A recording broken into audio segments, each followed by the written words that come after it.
আজকে আমরা আলোচনা করব জীবনবিজ্ঞান ও পরিবেশ পরিচয় ক্লাস 9 চৌধুরী ভট্টাচার্য সাঁতরার 4 নম্বর চ্যাপ্টার আমাদের মানব কল্যাণ ও জীববিদ্যা এর অনুশীলনীর প্রথম প্রশ্ন রয়েছে সব অ্যান্টিবডি হলো গ্লোবিউলিন। পরের প্রশ্ন রয়েছে কোন রোগে দেহের স্বাভাবিক ইমিউনিটি নষ্ট হয়ে যায়? উত্তর সি এইডস।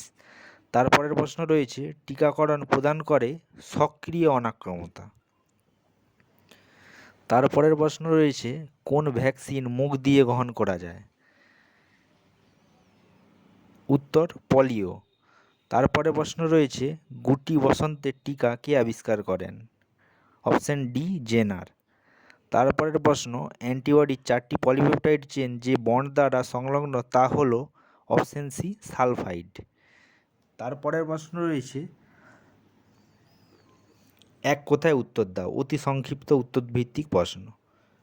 কাকে অনাক্রম্যবিদ্যার জনক বলা হয়? ডক্টর এডওয়ার্ড জেনারকে। তারপরে প্রশ্ন রয়েছে অ্যান্টিবডির চেন দুটি কী দিয়ে সংলগ্ন থাকে? ডাইসালফাইড বন্ড দ্বারা সংলগ্ন থাকে। অ্যান্টিবডি কত প্রকারের হয়? তারপরের প্রশ্ন অ্যান্টিবডি 5 প্রকারের হয়। তারপরে প্রশ্ন রয়েছে একটি অ্যান্টিজেনের উদাহরণ দাও। একটি অ্যান্টিজেনের উদাহরণ হলো বাইরের ধূলিকণা। তারপরে প্রশ্ন রয়েছে ডিপথেরিয়া রোগের রোগ জীবাণুর নাম হলো করিনি ব্যাকটেরিয়াম ডিপথেরি। তারপরের প্রশ্ন রয়েছে যক্ষ্মা রোগের ভ্যাকসিনের নাম। যক্ষ্মা রোগের ভ্যাকসিনের নাম বিসিজি। বিসিজির পুরো নাম ব্যাসিলাস ক্যালমেট গুয়েরিন।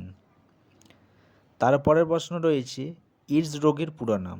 এইডস রোগের পুরো নাম অ্যাকোয়ার্ড ইমিউনো ডেফিসিয়েন্সি সিনড্রোম। তারপরের প্রশ্ন রয়েছে ডেঙ্গু ভাইরাসের বাহক পতঙ্গের নাম।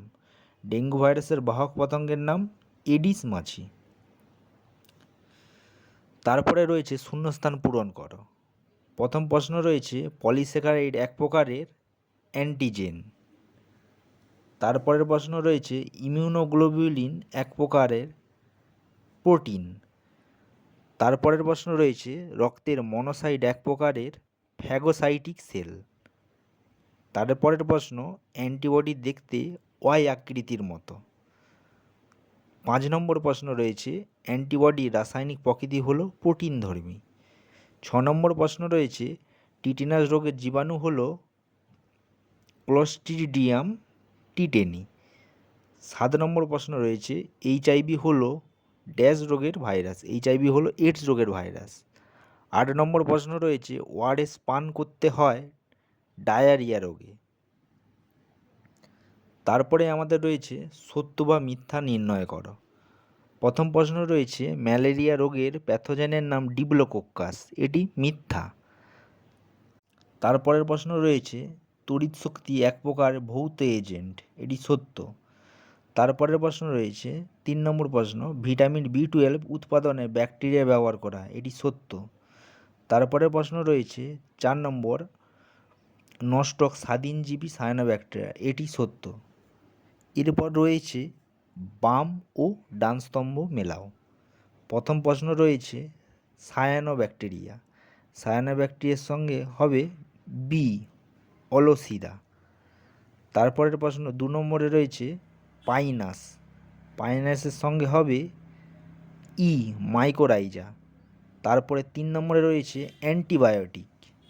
অ্যান্টিবায়োটিকের সঙ্গে হবে এ নিওমায়োসিন। তারপরে রয়েছে 4 নম্বরে এইচবিভি ভ্যাকসিন, এটি হবে সি হেপাটাইটিস বি। আজকে এতটাই। যারা যারা চ্যানেলে নতুন রয়েছে তারা লাইক শেয়ার অ্যান্ড সাবস্ক্রাইব